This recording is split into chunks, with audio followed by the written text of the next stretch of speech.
Assalamualaikum. A'udzubillahi minasyaitonirrajim. Bismillahirrahmanirrahim. Alhamdulillahirabbil alamin wassalatu wassalamu ala asyrafil anbiya'i wal mursalin wa ala alihi washabbihi ajmain. Allahumma shalli ala Muhammad wa ala ali Muhammad kama shallaita ala Ibrahim wa ala ali Ibrahim wa barik ala Muhammad wa ala ali Muhammad kama barakta ala Ibrahim wa ala ali Ibrahim fil alamin innaka Hamidun Majid. Rabbi shrah li sadri wa yassir li amri wahlul 'uqdatam min lisani yafqahu qawli. Alhamdulillah wa syukurillah. Dengan izin Allah, empunya dunia, empunya segalanya, mengizinkan kembali bila Duam bertanya bersama-sama dengan dua tokoh, dua pakar yang akan berkongsi penerangan berkenaan dengan sesuatu perkara yang besar yang akan berlaku di Riba Al-Mustafa pada 29 November hingga 7 Oktober. Tapi sebelum itu, kepada anda semua yang menonton video perkongsian ini, hendaklah subscribe dulu di channel YouTube Duam dan kongsikanlah kepada beratus ribu followers anda di luar sana. Program Bila Duam Bertanya bukanlah program yang serius, ianya bercorak secara santai, tetapi Duam ini maksudnya demi ummah, kerana Allah dan Muhammad sallallahu alaihi wasallam, kita berkongsi penerangan berkenaan dengan ilmu, info dan apa saja penerangan untuk kebenaran bagi kebaikan untuk ummah semua. Dan diharapkan perkara ini boleh dikongsikan kepada semua masyarakat yang ada melalui platform-platform seperti Facebook, Instagram, YouTube dan sebagainya. Baiklah, Bila Duam Bertanya hari ini membawakan dua tokoh. Yang pertama, dua tokoh dan dua pakar. Saya satu pakar yang lain. Telah dimaklumkan program ini dijalankan secara santai, tapi ada tertibnya, ada sopannya. Dan soalan-soalan yang diajukan kemungkinan mungkin di luar kotak pemikiran, tetapi kita berdiskusi, berkongsi melalui penerangan-penerangan tokoh-tokoh yang ada. Diperkenalkan tokoh yang pertama, pakar yang pertama ialah pakar etnologi dan juga artifak Islam, iaitu Datuk Paduka Ayahanda Profesor Dr. Haji Abdul Manan Embong. Assalamualaikum Ayahanda. Beliau merupakan pengasas Galeri Warisan Mar di Kuala Terengganu. Dan yang kedua, tidak asing lagi, mudir yang berbahagia Al-Fadil Ustaz Muhaizat Muhammad, mudir untuk Riba Al-Mustafa. Assalamualaikum Ustaz. Waalaikumsalam warahmatullahi. Allahu Akbar. Bila bertemu depan masa, yang ini kacak, yang ini tampan. Yang ini manis. Ini pakar etnologi, yang ini pakar bahagian pengajian kitab dan pengkongsian dan sebagainya. Dan saya, Abi Jim Kaflam, pakar bertanya. Kita akan tanya apa sahaja. Jadi jangan serius sangat ya.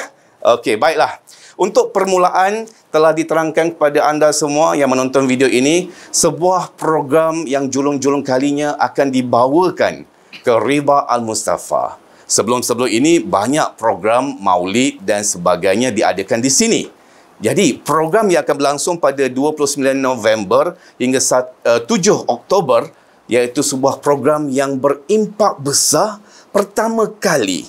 Jadi, kita nak bertanya sendiri terlebih dahulu kepada yang berbahagia Al-Fadil Ustaz Muhaizat bin Muhammad sebelum kita kepada Ayahanda. Ustaz, bagaimana Ustaz dan jemaah menerima sesuatu perkara yang tidak pernah mungkin diimpikan, tapi ianya menjadi realiti ketika ini, bahawasanya program pameran Aksar Baginda Rasulullah dibawakan ke Riba Al-Mustafa, Ustaz. Bagaimana Ustaz menerima perkara ini secara realitinya, Ustaz? Bismillahirrahmanirrahim. Alhamdulillahirabbil alamin wassalatu wassalamu ala asyrafil anbiya'i wal mursalin sayyidina Muhammadin wa ala alihi wa sahbihi ajma'in. Amma ba'du. Jadi pertama-tama kita mengucap syukur kepada Allah Subhanahu wa taala. Terima kasih yang cukup banyak kerana nikmat yang begitu tidak terhingga kita kecapi setiap hari, setiap masa dan setiap detik. Maka saya berterima kasih kepada pihak Duam dan Ayahanda kerana sudi menghadirkan bagai-bagai asar Nabi sallallahu alaihi wasallam kepada pondok dan madrasah kita. Perasaan Hanya Allah Ta'ala sahaja yang mengetahui sifat syukur, terima kasih dan rasa bangganya kita dapat melihat juzuk tubuh Nabi SAW. Masa hidup kita tak sempat melihat. Sekurang-kurangnya ada manusia yang menyimpan. Kalau menyimpan juzuk tubuh Nabi sehingga kita 1400 tahun dapat melihat dia lagi. Maka saya selaku wakil daripada Madrasah Ribat Mustafa dan warga Darul Mustafa dan semua anak buah pengikut-pengikut sangat suka dan berbangga dan sangat berterima kasih kepada pihak penganjur kerana sudi membawa bahagian ini ke tempat kami. Nah, kami dulu hanya berselawat mengucap salam kepada Nabi, mungkin berkat daripada doa-doa manusia-manusia yang jujur dengan Allah, maka Allah Ta'ala menyampaikan bahagian itu kepada tempat kami. Amin. Ucapan yang pertama, Alhamdulillah kepada Allah dan terima kasih kepada pihak penganjur, secara khusus kepada Ayahanda. Itu sajalah. Nampak begitu sopan, santun, tertib, mensyukuri dengan apa yang dialami secara realiti. Memang tiada jawapan yang dapat diungkapkan kerana perasaan itu hanya ustaz dan juga para jemaah di Ribat Al-Mustafa yang mengetahuinya, yang merasainya, yang menjiwainya. Baiklah, kepada penganjur iaitu pemilik amanah untuk barangan asal baginda daripada Galeri Warisan Mar, iaitu Datuk Paduka Ayahanda Profesor Dr. Haji Abdul Manan Embong. Ayahanda, apakah sebenarnya misi Ayahanda? Kerana sebelum ini Ayahanda telah pun membawa program ini di sebuah madrasah di Sungai Buloh. Kali ini pula ianya dibawa jauh 400 kilometer mungkin ke Kelantan di Ribat Al-Mustafa. Iaitu kenapa di Ribat ini, kenapa di Kelantan? Bismillahirrahmanirrahim. Assalamualaikum warahmatullahi wabarakatuh. Dari segi untuk menjawab soalan yang begitu payah lah nak jawab. Ni tercetusnya masalah COVID ni. Sebab masalah COVID ni, kita tidak boleh nak buat pameran cara besar-besaran sebagaimana yang kita telah buat. Jadi tersetupnya kita di Indonesia. Sebab tu kita bawa balik barang ni daripada Indonesia. Jadi peluang yang ada ni kita cuba di mana saja.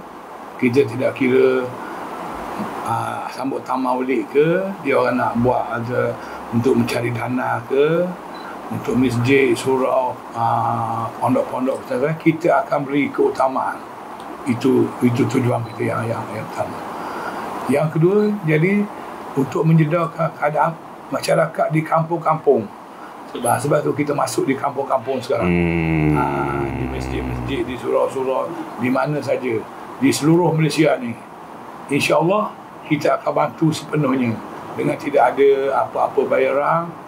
Sebagaimana yang kita buat pameran, kita buat cara percuma je. Sebab tu kita nak jemput semua pengunjung-pengunjung yang berada di sekitar tu, walaupun jauh 3 buah negeri ke, nak minta jemput datang. Ini peluang yang betul-betul kita tidak dapat nak cuba lagi ni. Sebab kalau kita nak tengok, terpaksa tempat-tempat yang tertentu seperti di Turki, di Mesopotamia, di Jordan ada, di Madinah tak ada dah sekarang, dah tutup. Di Mekah memang tidak ada, dan di Mesir ada lagi barang tu. Di Pakistan masih ada lagi, tapi tidaklah banyak. Sekadar rambut, janggut ada. Itu tujuan ialah. Baik. Jadi penganjur telah pun menjawab kenapa Ribat Al-Mustafa ini dipilih. Bukan penganjur yang pilih. Ianya adalah sebuah gerakan yang digerakkan oleh Allah Subhanahu Wa Taala untuk memilih Ribat Al-Mustafa. Tiada unsur-unsur diskriminasi kenapa penganjur memilih madrasah ini. Ianya semua atas gerakan dan izinnya. Kita kena faham, Perkara yang diizinkan itu insya-Allah dan perlulah disertakan dengan usaha dan doa. Berbalik kepada Ustaz yang berbahagia Al-Fadil, Ustaz Muhazzab bin Muhammad. Telah dijelaskan oleh Ayanda, Ribab Al-Mustafa ini menjadi pilihan untuk memberi barakah impak kepada masyarakat setempat. Ustaz, sebelum diizinkan oleh Allah atas pertemuan ini, atas usaha ini, pernah tak terbayang perkara ini akan berada di hadapan mata? Itu yang pertama.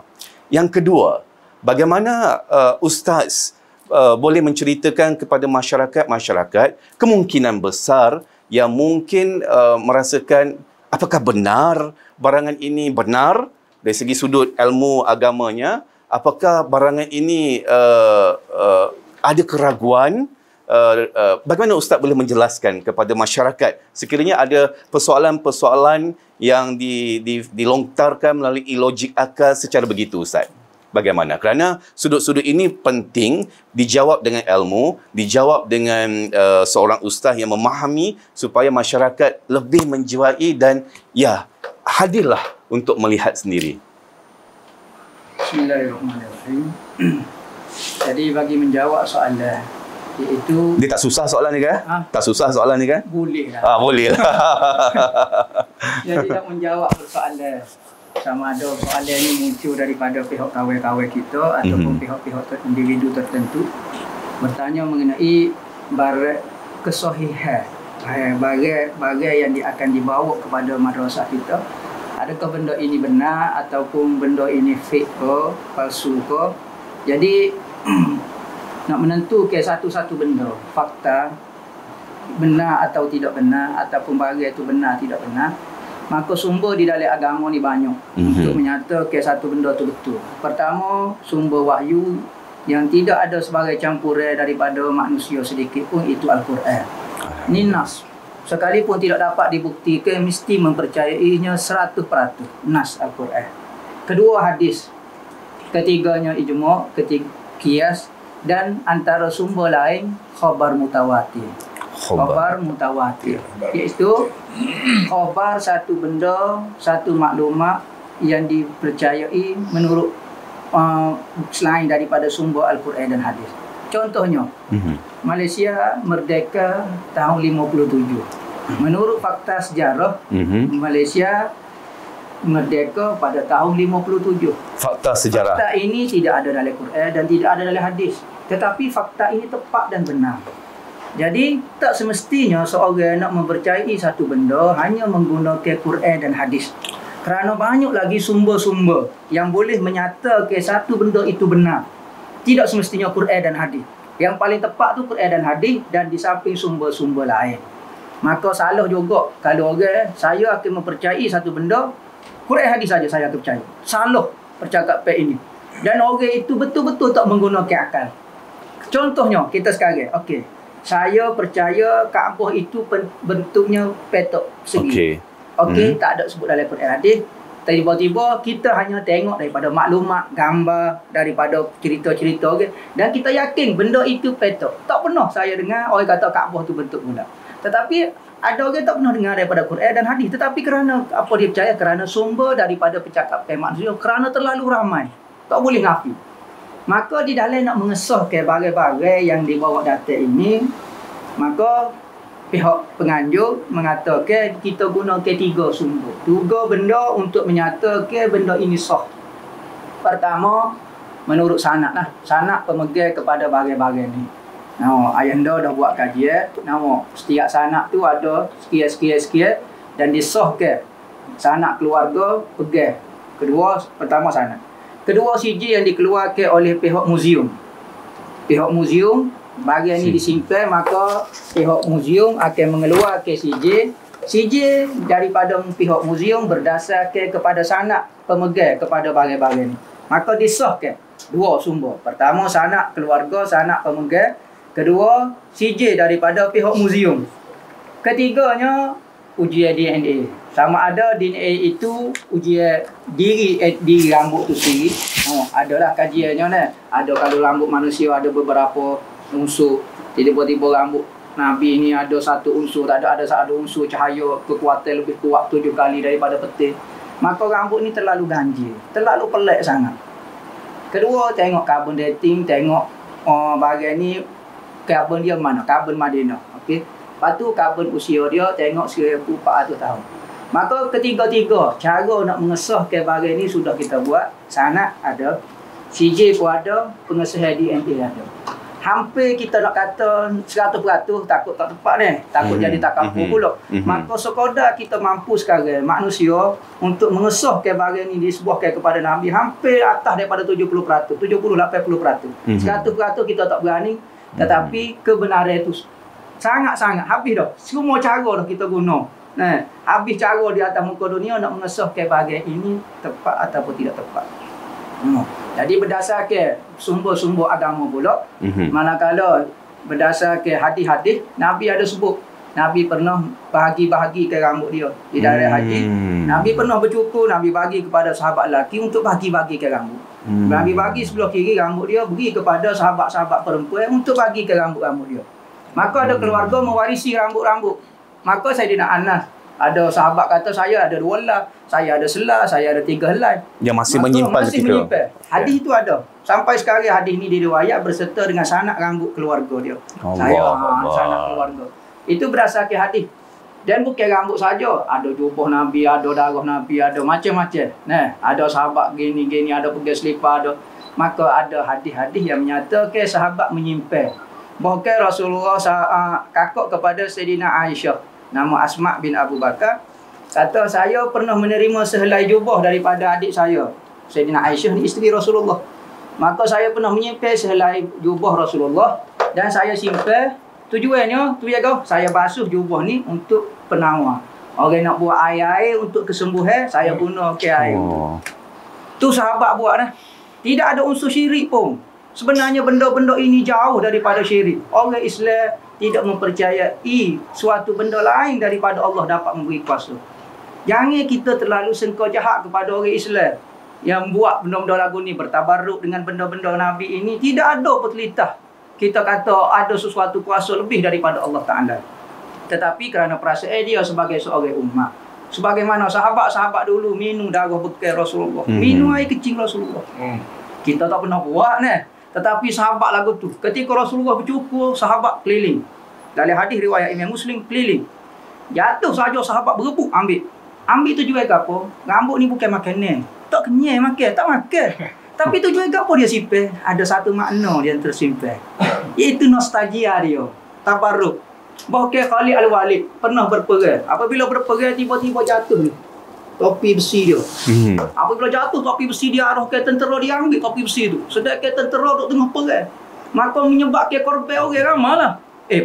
Topi besi penting sangat kalau topi besi ni. Guna lain. Apabila lepas pada perang, sahabat-sahabat mengkritik perbuatan Khalid Al-Walid. Kenapa kamu lebih penting ke topi besimu? Kenapa perang macam mana? Dia kata jangan rasa itu. Topi besi saya ni ada rambut Rasulullah. Saya simpan di celah dia. Saya tidak pakai topi besi ni ketika berperang kecuali benar. Itu sahabat buat dah. Tak ada unsur syirik pun. Orang Islam tak pernah berfikir pun ada kuasa selain pada Allah. Apa kata setuh jadi syirik? Pegang jadi syirik? Apa ni? Orang Islam tak pernah telitah pun lagu ni. Kita tengok orang Islam musim panas, pasir api. Ni kita nak bahas unsur syirik. Tak syirik pun. Syirik ni satu benda tak telitah pun bagi orang mukmin.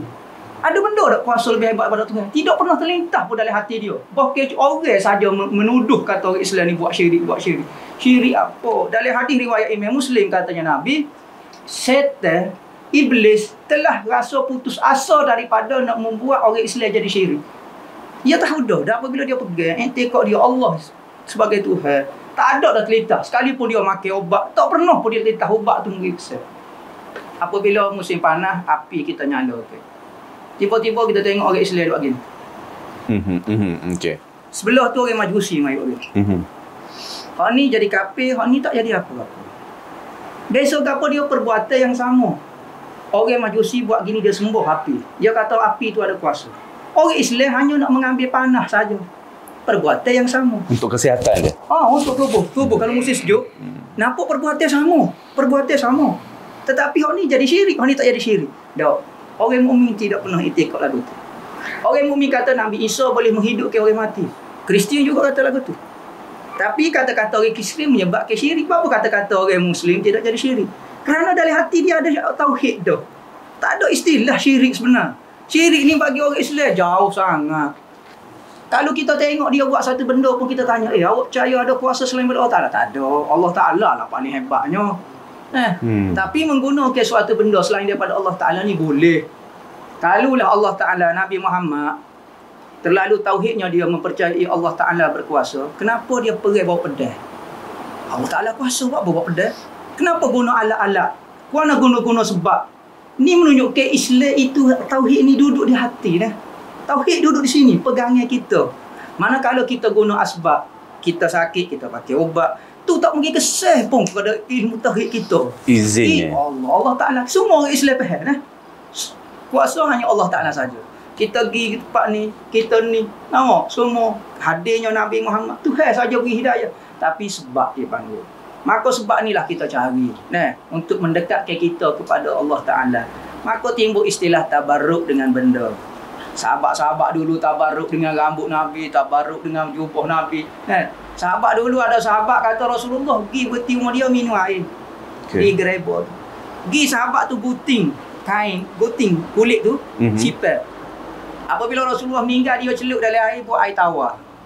Tu sahabat yang belajar tauhid daripada Nabi. Orang yang faham apa itu syirik, apa itu tauhid. Tapi buat benda macam ni. Jadi adakah salah kita hadir kepada bagai-bagai Rasulullah, kita jamuh, kita rasa rindu, kita jamuh, terasa nak setuhnya tubuh Nabi. Adakah syirik? Pernah terlintas ke hati seorang Muslim untuk mensyirikkan Tuhan? Ada. Lainlah kalau dia betul-betul. Jadi perbuatan syirik dengan tabarruk ni seolah-olah tidak berlaku. Sangat-sangat jauh. Allahu Akbar. Kita bahas secara ringkas sangat. Kalau dari sudut hadis, dari sudut Al-Quran, sangat banyak mengenai berkat ini. Ada yang kata tak berkat Allah Ta'ala saja. Makhluk lain tidak ada berkat. Ni ayat Al-Quran kata sebut.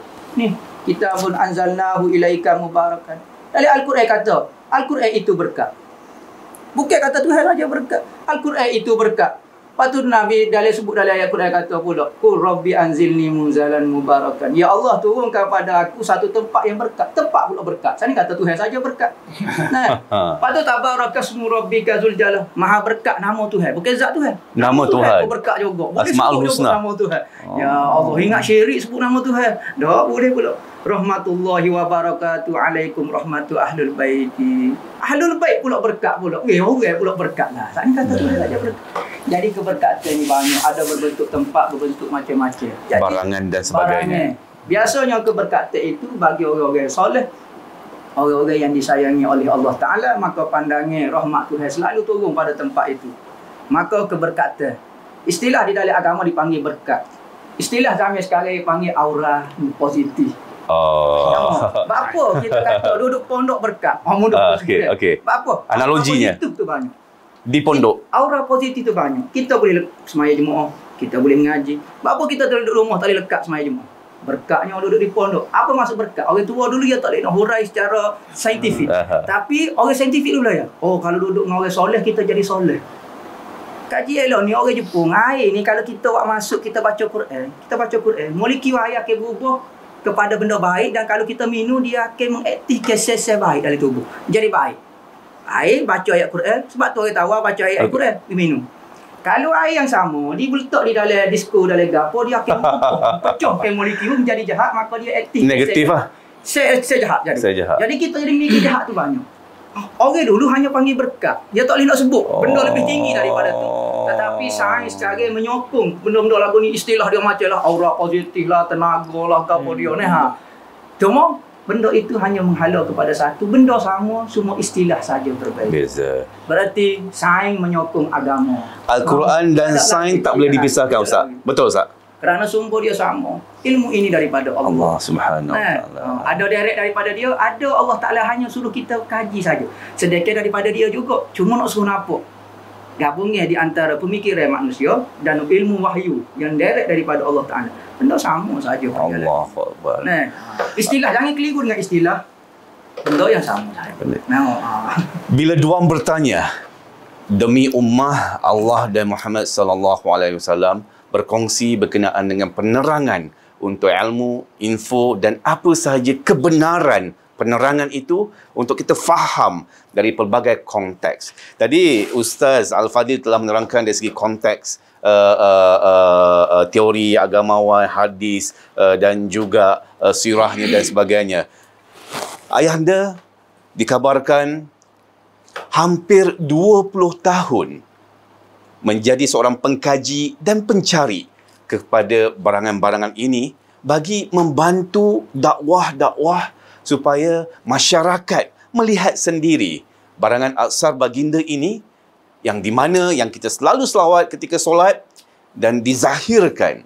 Ayahanda 20 tahun berjuang, menghabiskan masa, pengorbanan hidup dan apa sahaja kesusahan.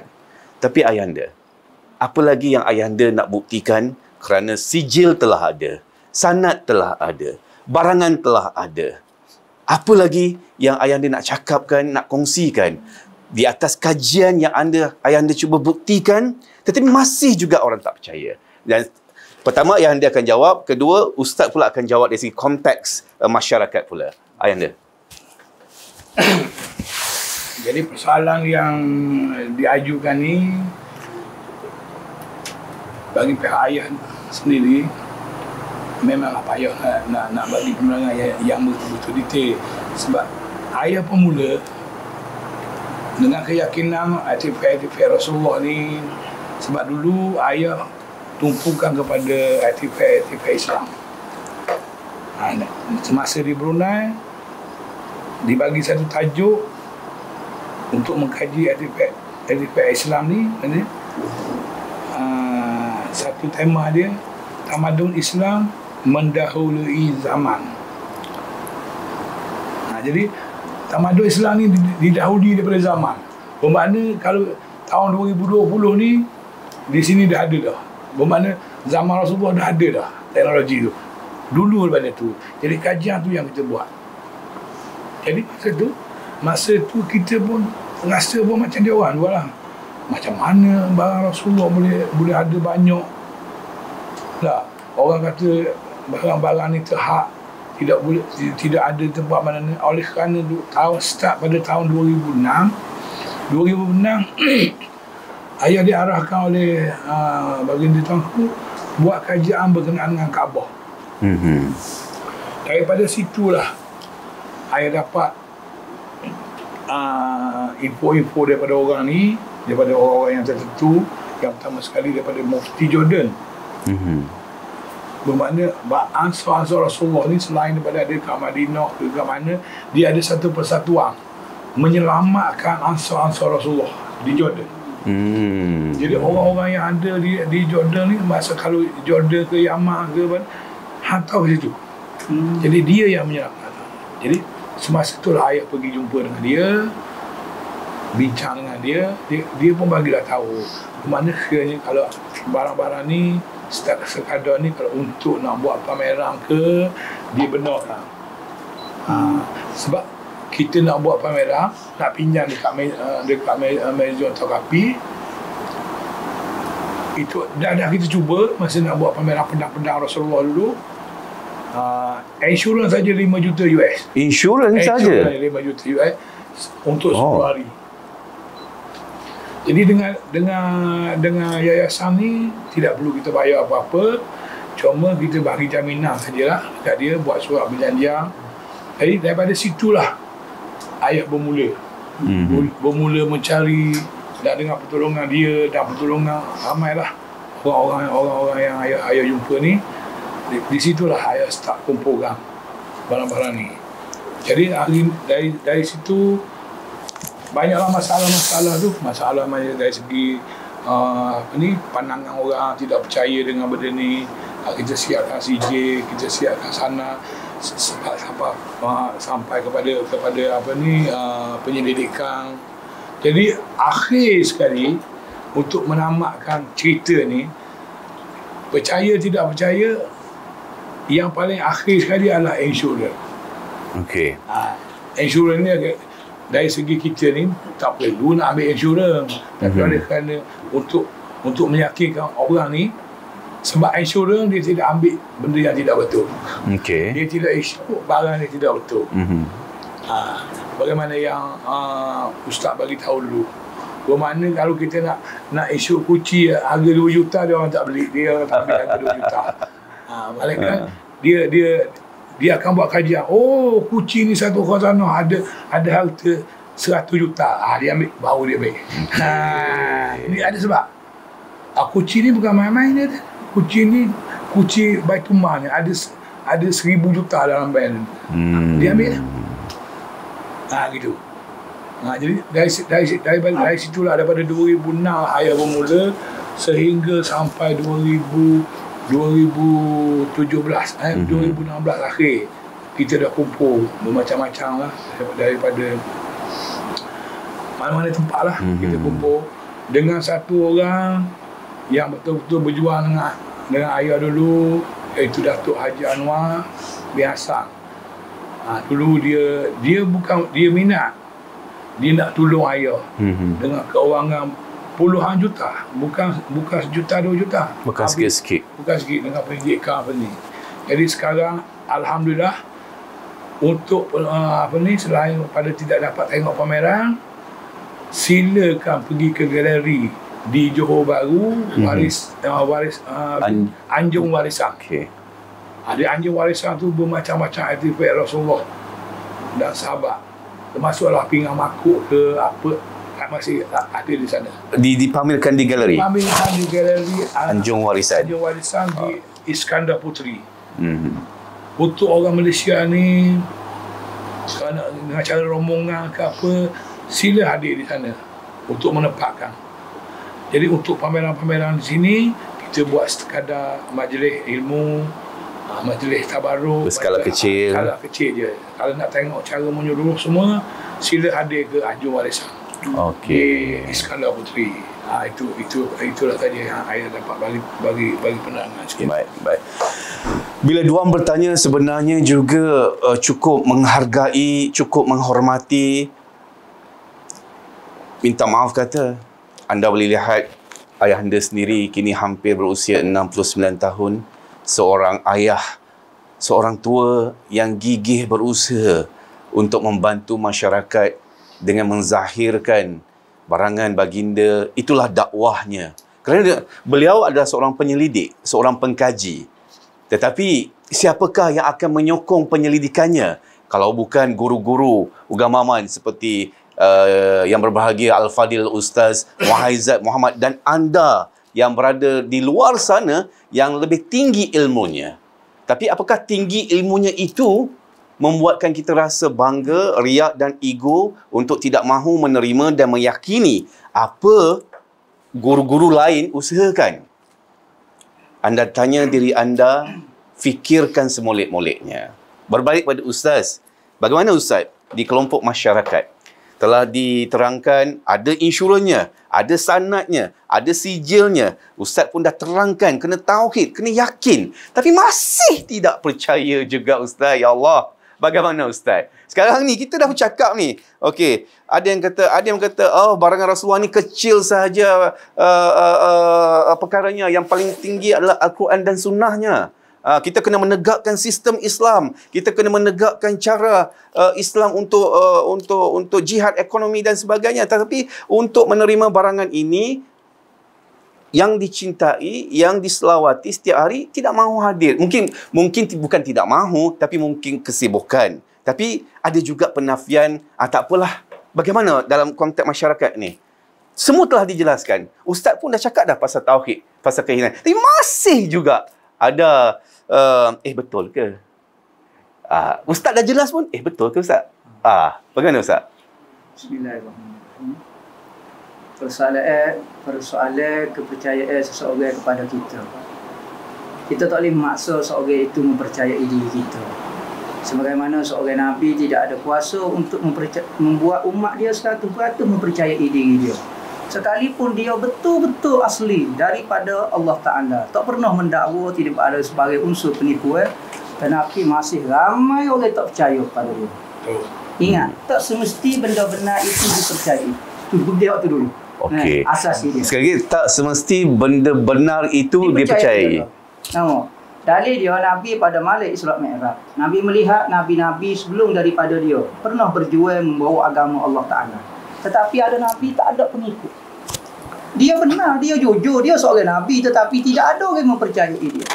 Adakah tak benar Nabi itu? Tak, dia Nabi. Adakah sesuatu benda tidak dipercayai itu menyebabkan esok benda itu tak jadi benar? Tak. Maka ada orang kata macam tadi dah. Soalan kata, oh benda ni terlalu kecil sangat. Benda penting lebih besar lagi. Ingat, sejuta kalau kurang RM1 tak dipanggil sejuta. Dia kata RM1 itu tidak bermakna. Nombor itu dah. Memberi makna tu. Kosong tu. Sekalipun sedikit. Satu binaan menjadi sempurna. Kalau satu bata tak diletak, tak sempurna. Berarti kecil sama nilai menyempurnakan yang banyak. Besar tak semestinya dia hebat kalau tidak ada yang kecil. Skru kalau cabut saja dari enjin, tengoklah enjin tu jadi gabung. Jangan pada remeh. Nampak benda agama ni tu skru. Benda agama pula Nabi dia sendiri. Tubuh Nabi dia. Adakah sahabat pandai macam tu? Betul tak perkataan? Sahabat tidak mementingkan tubuh Nabi. Tak pernah lihat pun tak percaya. Yang penting ajaran Nabi saja. Betul kau telah pelajaran lagu tu? Adakah sahabat macam tu? Sahabat kalau tengok tubuh Nabi, ya Rabbi. Ada sahabat tak boleh nak tidur kecuali tengok tubuh Nabi. Bukan syariat tu. Nabi suruh dia semaya. Nabi suruh dia baca Quran. Apa nak tengok tubuh Nabi juga? Sahabat buat. Sahabat pandai penting tubuh Nabi. Siapa ketika berperang, elok hancur tubuh dia. Jangan senjata kena di tubuh Nabi. Pada kata, penting Nabi dah ajar kita tauhid. Tak apalah ikut dia lah. Tak. Tubuh Nabi jangan disentuh. Sahabat rela dibunuh. Orang kafir kata, wahai sahabat, wahai sekian habis sekian. Merela kau dah aku ganti tubuhmu buka balik tubuh Nabi. Tak. Hancur tubuh saya pun saya tak akan ganti dengan tubuh Nabi. Allah. Tubuh Nabi. Bagai-bagai Nabi. Jadi, kita kata kita membesarkan agama. Benda yang paling besar dalam agama kita Nabi kita. Kalau tak ada Nabi, kita tak kenal Quran. Kita tak boleh semaya. Kita tak kenal Allah Ta'ala. Masjid ni tak ada. Kita mungkin duk sembah tokong ke sekarang tak tahu. Muda lagi tak tahu. Hindu lagi sekarang. Makan bewok tak tahu kita. Tetapi kerana ni, siapa dia kata Nabi tak penting. Semua berkait dengan Nabi, semua penting berlaku. Termasuk barangannya. Barangan dia. Dia barang ni yang paling dekat sekali tubuh Nabi. Alhamdulillah, hakim Nabi. Janggut Nabi. Juzuk tubuh dia sendiri. Kita tak sempat tengok ketika hidup, ketika lekat di janggut dia. Ketika ada orang sifat boleh kita tengok 1400 tahun. Rezeki. Ni tengok Nabi secara Yaqazah ni pun orang kata. Ni tengok jaga ni, Yaqazah betul. Hamba tengok janggut pun tak apalah. Tak boleh tengok seluruh tubuh. Orang-orang ulama-ulama dulu bermimpi-mimpi temu Nabi. Bapa tengok Nabi ada faedah ke dia? Nabi kata siapa dia tengok aku secara mimpi, dia akan tengok secara Yaqazah. Jadi mungkin berkat dengan selawat siapa-siapa dia di sini, mungkin dia merayu dengan Allah Ta'ala. Wak mari jasad dia pula. Saya nak tengok dalam mimpi selama ni, saya nak tengok jasad dia.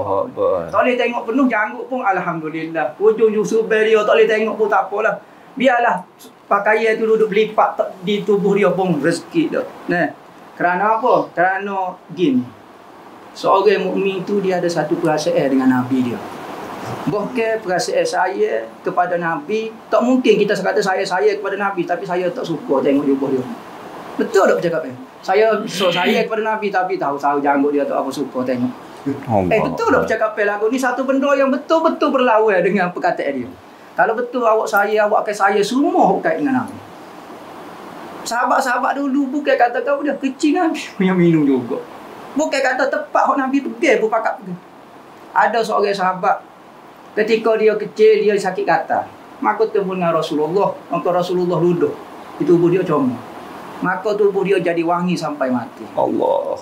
Tak tahu. Siapa isteri-isteri dia tak cakap belinya atas. Bertanya, ni dah hadis pun. Ada sahabat ni, rambut dia hitam sini. Orang lain putih belakang dah tua. Dia kata, apa rambut ni putih? Dia kata, masa rambut kecil dulu, Rasulullah panggil dan Rasulullah sapu atas kepala rambut. Hitam rambut dia siapa tua. Rambut dia tu dia tak pernah buting lah. Dia gulung, bubuh dalam kain serba dia. Sahabat buat benda macam ni. Hak benda Rasulullah setuh baru. Bukan kata dia Rasulullah. Hak Rasulullah setuh rambut dia sifat. Sehingga dia gulung siapa mati dia bubuh dalam serba dia. Kalau orang mari jumpa dia pegang. Berkat rambut tepat disentuh Nabi. Sahabat dulu buat. Macam saat ni kita sebut benda diguting Rasulullah. Jadi perkataan ini sensitif kita orang agama. Rasulullah zaman dulu dia tak berani setuh. Bahkan ulama kata kita jangan banding ke Rasulullah dengan apa-apa pun. Nah, so afdal makhluk itu Nabi Muhammad. Dia kata dah orang paling afdal adalah paling takwa. Okey, siapa dia lebih takwa lebih pada Nabi Muhammad? Inna akramakum indallahi atqakum. Kita baca orang paling mulia adalah paling takwa. Okey, siapa dia saya nak cabar lebih takwa lebih pada Nabi Muhammad? Siapa dia mendakwa dia lebih takwa pada Nabi Muhammad? Kafir sepakat. Allah. Tak boleh kira Nabi Muhammad tu Nabi Muhammad. Bukan ulama kata, bukan kata Nabi. Binatang peliharaan Nabi kita tak boleh nak ayat. Kita kata kambing saya pegang lebih comel daripada kambing Nabi pegang. Hak tu boleh berganggu tu. Allah. Bukan Allah. Nabi Muhammad lagi. Ni kata benda ni enteng, benda ni biasa ya. Hak penting benda lagi. Lupa ya. Awak ni lupa. Ajaran mana awak? Betul kok sahabat buat macam ni. Sahabat pernah kecek lagu tu. Tak penting Rasulullah. Allah. Imam Malik. Apabila sampai di Madinah dia akan turun daripada unta dia jalan tu akan selipat. Orang tanya wahai Imam Malik apa? Jalanlah naik unta, rumah awak jauh lagi. Dia kata saya malu nak jerit dengan unta saya tepat tanah bekas Nabi jerit. Hamba tak tahu Rasulullah jerit mana. Hamba jerit dengan tapak kaki hamba biar kena biarlah mana-mana Rasulullah jalan. Tu sahabat. Orang lah ni ngaji tak tinggi lah mana. Rasa lebih alim, lebih tauhid daripada ulama lagi. Jadi benda ni sebenarnya menjurus kepada tauhid kita. Kalau mana kita hormat kepada Nabi Muhammad, sekadar tu kita akan mengagungkan dia.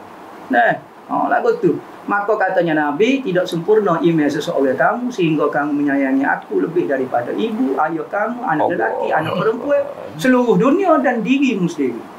Pasal ke mana kita nak buktikan lagu mana? Kita tak erti nak buktikan perasaan dalam kita kecuali aku dah tunjuk bagian ni lagu mana. Supaya orang kalau kita kain telekung muk kita, orang lain tengok biasa. Tapi kita tengok Allah.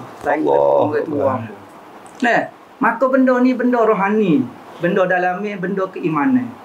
Bukan benda akal lah. Kita tak kecek secara sains betul-betul dah tak. Benda ni iman, ya kait dengan iman. Nabi kata kalau guna iman sempurna, lagu ni cara melayani, menyantuni bagi-bagi. Lagu tu. Ada kata saya Nabi tapi buat benda-benda biasa Nabi. Allah. Pelik sungguh. Nabi kata man lam yashkurin nas lam yashkurillah. Siapa dia yang tidak reti terima kasih kepada makhluk, berarti tidak reti terima kasih Tuhan. Nabi sudah duit selai dah tak apa. Tak terima kasih Nabi. Allah biasa. Dia duduk semaya kerana Nabi. Dia gini kerana Nabi. Setiap detik, setiap nafas, semua keibadat yang kita buat sekarang, usaha agama, semua naik kepada Nabi kerana dia pencetus. Ustaz, ada satu kisah yang Ustaz kongsikan dalam video Ustaz, iaitu pandangan Abu Bakar dan juga pandangan Abu Jahal itu berbeza. Jadi saya sebagai orang awam saya nak faham pandangan apa tu? Masalah sekarang orang duk tikar barang ni sahih atau tidak sahih. Benda ni sudah wujud zaman Nabi. Nabi sendiri mari. Dia paling sahih sekali. Tak ada orang, hatta orang kafir sendiri percaya dialah Muhammad bin Abdullah. Tak ada orang khilaf dari sudut nasab dia. Batin tubuh yang sama.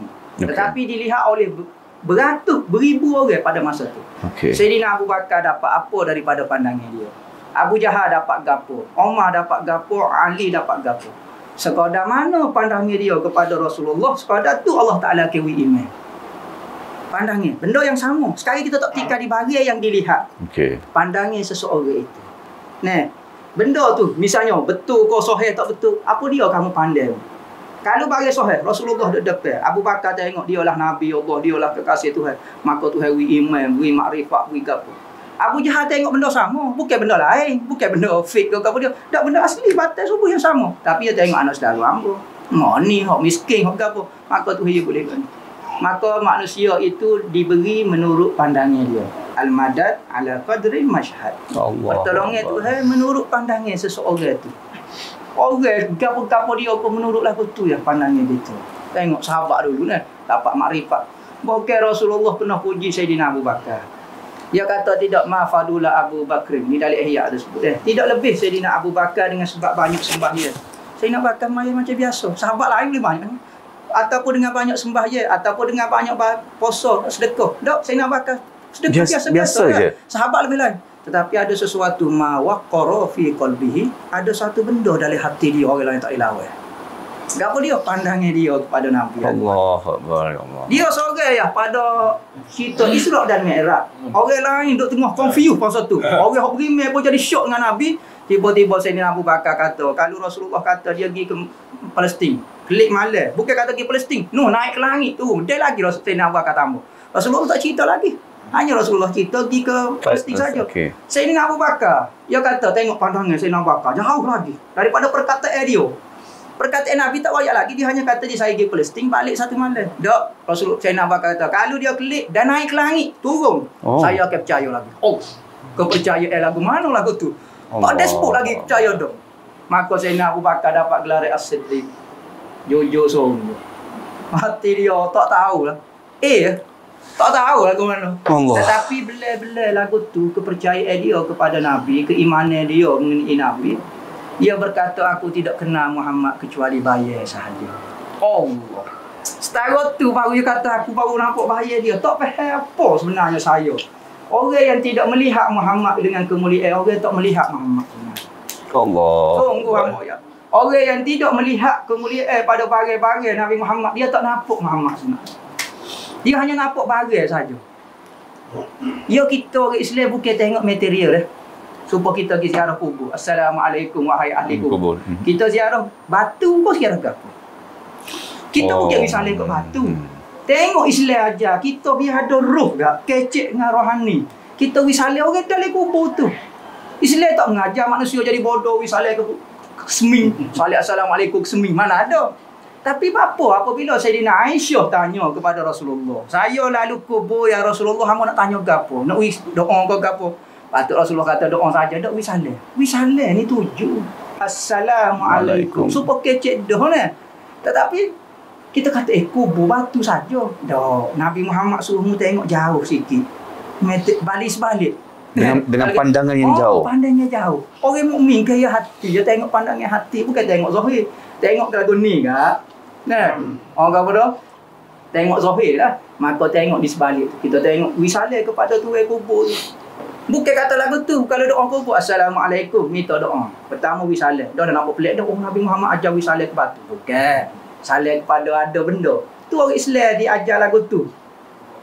Sahabat-sahabat belajar tauhid lagu tu. Kedua, doa kepada orang kubur. Ketiga ni paling pelik sekali. Bercakap dengan ahli kubur.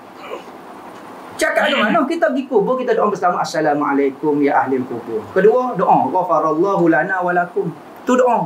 Ketiga, antum salafuna wa nahnu bil asani kecek. Demo pergi dulu. InsyaAllah saya lepas ni. Ni bukan doa ni kecek. Weh, Nabi Muhammad suruh kecek dengan orang mati. Nak kata orang Islam ni lagu tu pandangan dia. Sebab itulah orang Islam tu berjiwa. Kita tidak ajar display macam Jepun. Kita bukan robot. Kita ada benda dalam kita ada roh. Kita ada akhlak. Maka kita hebat dengan roh. Kita buat sesuatu dengan happy, dengan ikhlas. Baru kita buat dengan roh. Jepun ni, tekan lagu tu. Kita bukan robot setting tu. Oh, hidup bekerja nampak display. Dia tak ada roh. Sebab tu Pak dia ngaji moral. Kita ngaji akhlak. So moral dengan akhlak. Apa dia? Moral ni betul-betul setting kita jadi robot. Nampak kemah lah, nampak sistematik berdisiplin. Tapi orang ni kosong. Tengok di Jepun, antara masalah sekarang Jepun adalah hospital mati. Orang tekanan hidup sangat, hidup untuk bekerja untuk hidup. Itu pasal apa hidup dia. Lepas tu untuk jiwa tak ada. Maka hidup macam robot. Maka tekanan. Ya awak hospital mati, nak mati ke 10 ya ada, nak mati ke 50 ya ada. Nak mati cara racun slow-slow ada. Apa dia tak ada roh, tak ada roh. Tapi orang Islam susah kau apa dia tak happy, dia ada roh. Tu pandangnya gitu. Jadi masalah orang percaya tidak percaya kita tak boleh paksa orang. Buat masa sekarang pihak penganjur dan pihak madrasah dah cuba sedaya upaya nak mengastakan benda ni sahih. Ya, setara benda hak ni pun orang tak percaya biasa. Nabi Muhammad hak sahih tentu dah. Orang gila lagi ni. Yang penting kita jangan rasa kecewa, jangan rasa rendah diri, jangan rasa lemah kerana orang tidak mempercayai kita. Nampak Nabi Muhammad pun kadang-kadang rasa lemah juga. Allah orang tak berimeh dengan hamba, saya kecek molek dah. Nah, sehingga Allah Taala tegur kepada Rasulullah, innaka la tahdi man ahbabta. Mu tak boleh hidayah kepada orang hamba saya. Allah, Rasulullah jadi Allah dah. Baru Allah, ya Allah, hamba buat tugas saja untuk uri penerangan. Faham tak faham ni kerja, hatimu boleh buat gapo-gapo ya Allah. Hak tu kata Nabi pada malam Isra Mi'raj seorang Nabi tak ada pengikut. Tapi dia berjaya sebagai seorang Nabi.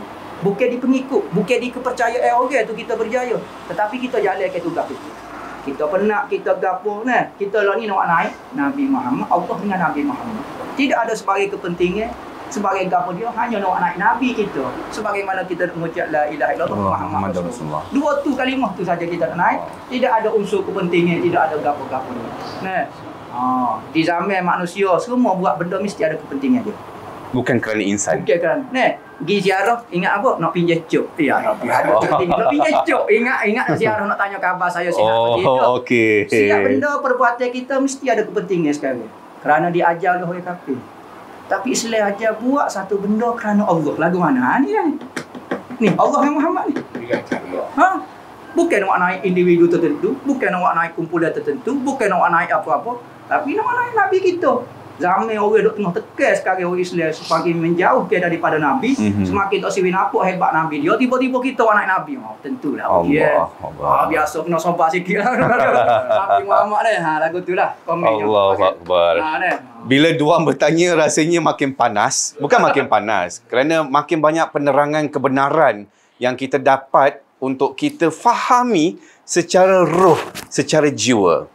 Tuan-tuan dan puan-puan, bila diorang bertanya, demi ummah Allah dan Muhammad sallallahu alaihi wasallam telah menonjolkan dua tokoh di mana kerja-kerja mereka termasuk orang awam macam saya ialah menyampaikan. Betul Ustaz? Betul, menyampaikan. Kerana kita tidak boleh buat kerja Tuhan. Betul Ustaz? Ayahanda 20 tahun membuat kajian dan menyampaikan. Ustaz dengan usaha yang berterusan, dengan madrasah juga menyampaikan apa yang sebaiknya.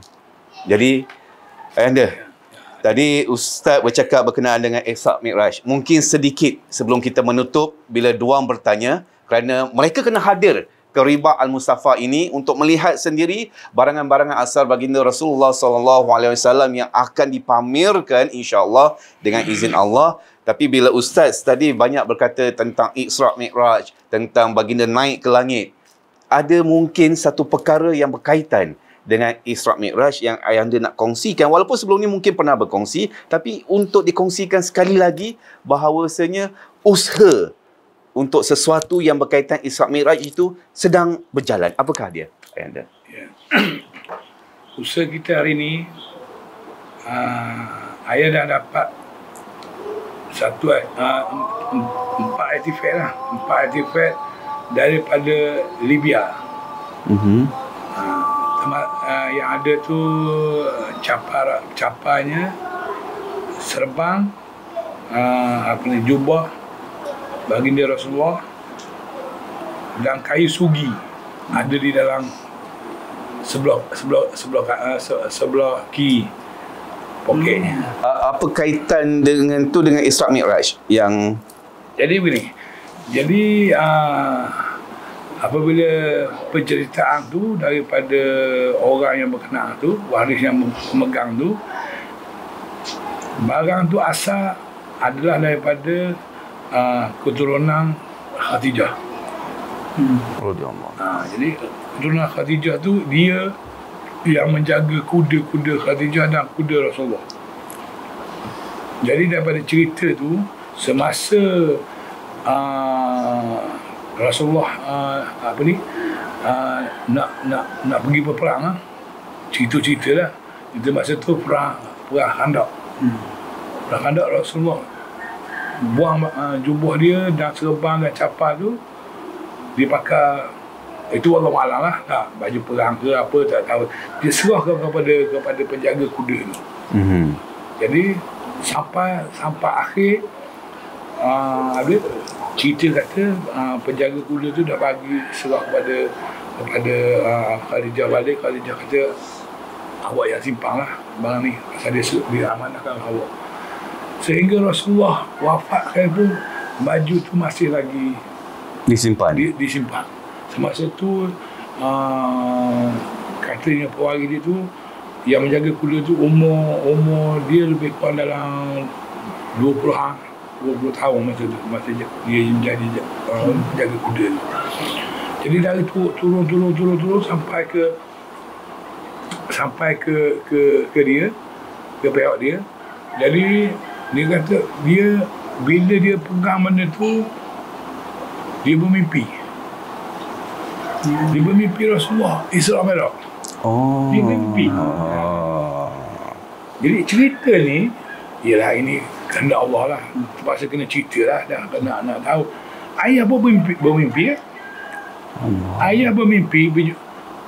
Konon-konon ayah dengan anak saudara ni pergi ke Libya. Nak pergi beli apa ni kambing. Pergi ke pasar tu.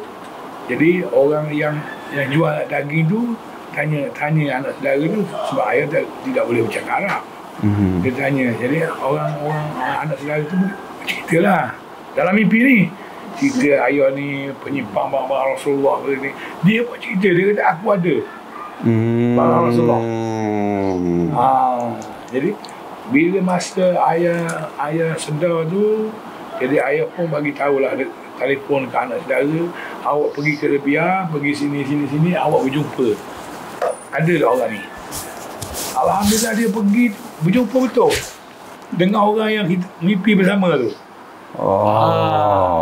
Orang ayah bagi orang yang begini. Dan orang tu bercerita betul.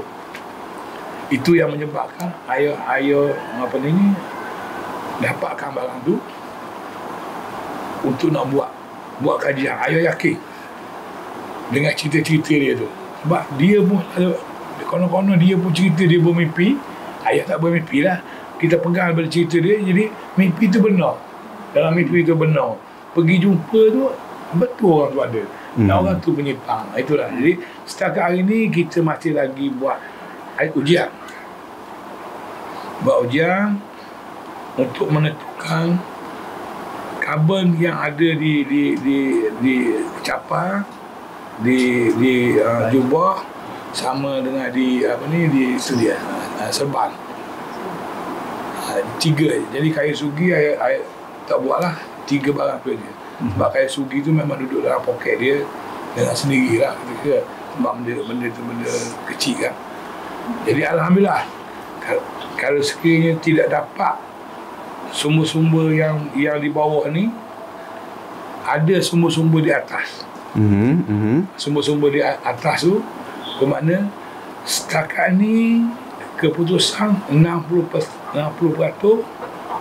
yang dia orang bagi tahu ada sumber-sumber di atas. Cuma dia tidak tahu apa faham. Boleh jadi sumber tu bukan daripada bintang Marikh ke, bintang Jupiter ke. Maksudnya di langit? Ada sumber bukan di bumi. Bukan di bumi 60%. Dia sekarang ni masih lagi dia trace. Dia punya pakar penyidik ni dia tahu semua. Sehingga kan kalau dia dapat benda tu, dia boleh tahu. Macam planet jatuh kan. Jatuh dia 250 km 1 jam. Selama 30 tahun dia boleh tahu. Jadi kalau dia boleh tahu tu, dia tahu sejauh mana. Macam sains. Sekarang dia planet-planet jatuh sekarang ni. Dia tahu. Dengan kelajuan berapa, kepanasan berapa. Perjalanan berapa tahun. Yang jatuh di China pun ni. Setahun 3 bulan. Perjalanan dia dapat. Dengan 350 km 1 jam. Masya Allah.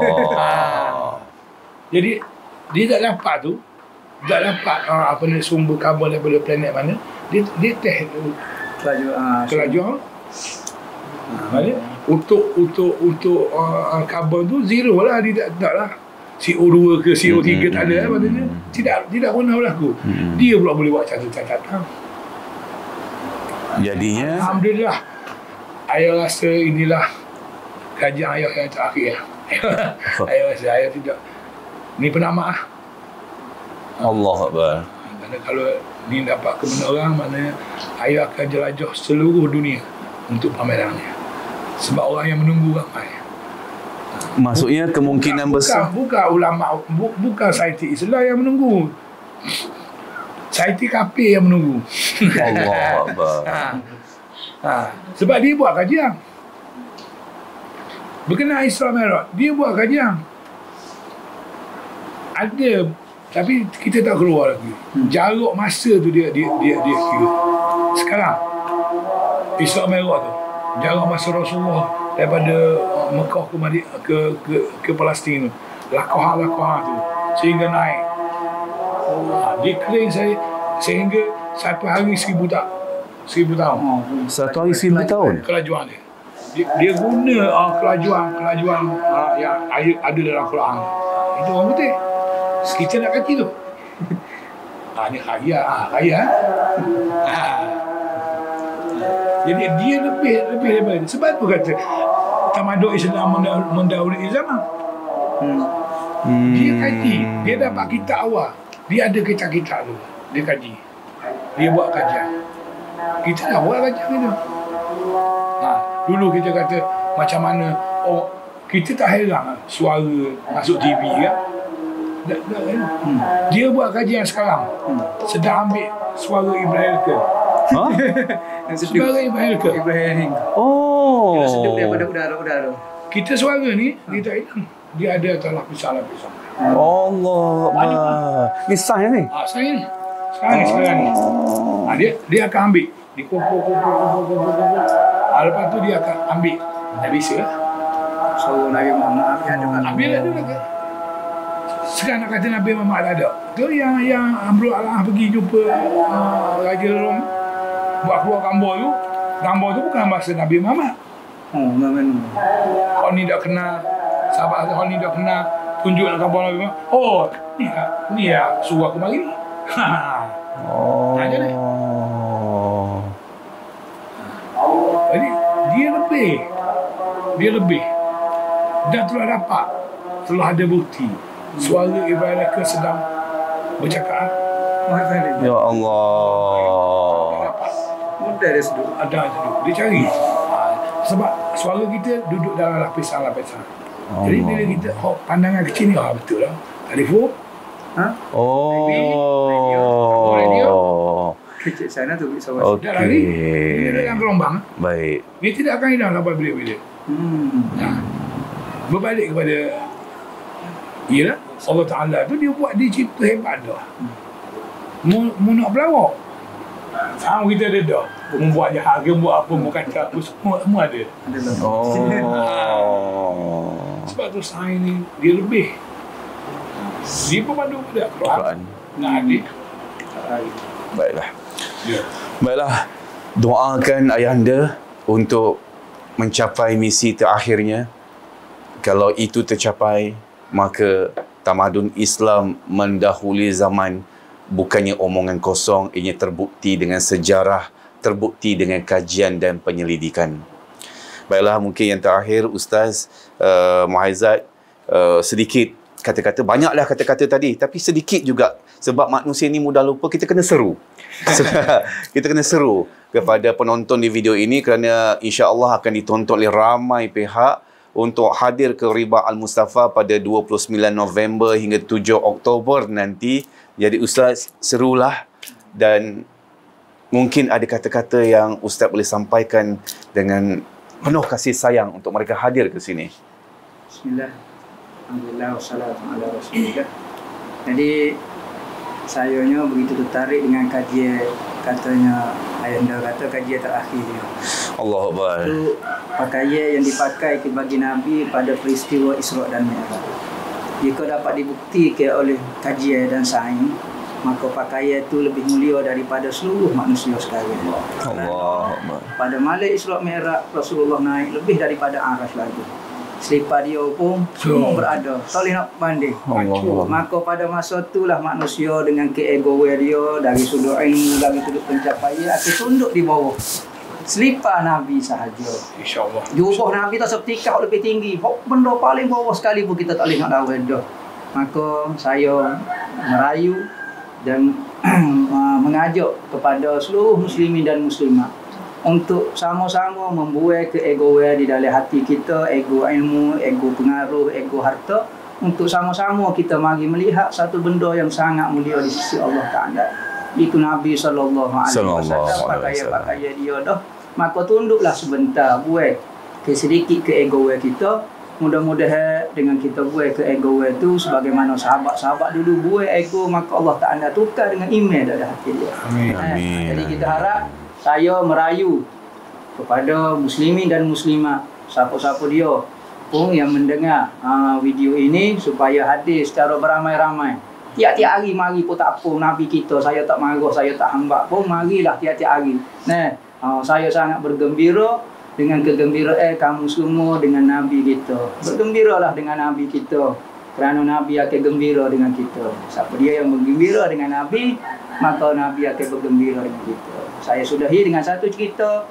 Ada seorang ulama bertanya, dia tidur kerana penat. Ada yang kata, boleh ke tak kita sambut Maulidur Nabi? Boleh ke tidak? Boleh ke tak bergembira dengan Nabi? Maka bila lagu tu dia tertidur dan penat. Apabila tidur, maka Rasulullah hadir dalam mimpi dia. Maka dia bertanya direct kepada Rasulullah. Sekalipun benda ni mimpi, ni menurut hati masing-masing lah jawab dia. Apabila dia bertanya kepada Rasulullah, ya Rasulullah, saya dengar banyak-banyak, ni ulama ni kata boleh, ulama ni kata tak boleh, saya pening kepala, boleh ke tak saya bergembira denganmu ya Rasulullah? Maka Rasulullah jawab, kata, man fariha bina farihna bihi. Siapa dia yang bergembira dengan kami, kami akan bergembira dengan dia. Itu cukup dah. Cukup lah. Rasulullah suka dengan kita. Kita tu kata kita suka Rasulullah, ni Rasulullah suka kita. Cukup lah. Kalau orang bergewel agak habis lah, terbalah. Tak bertepuk sebelah tangan, dua belah tangan dah lah. Jadi saya harap buktikan kecintaan kamu semua dengan hadir melihat juzuk-juzuk tubuh Nabi sekalipun sedikit dan benda-benda berkait dengan Nabi.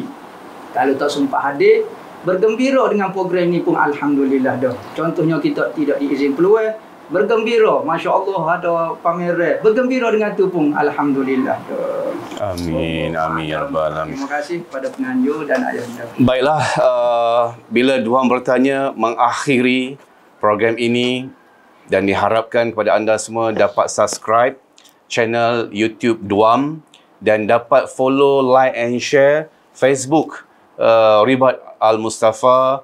Boleh follow Al-Fadil Ustaz Muazzab bin Muhammad. Banyak informasi berkenaan dengan penerangan-penerangan ilmu dan sebagainya. Dan jangan lupa untuk kita sentiasa mengaji, mencari, mengkaji, memahami, mensyukuri dan mati dalam mengerti. InsyaAllah kita bertemu lagi dalam Bila Duam Bertanya. Demi ummah, Allah dan Muhammad sallallahu alaihi wasallam. Assalamualaikum. Sallallahu alaihi wasallam.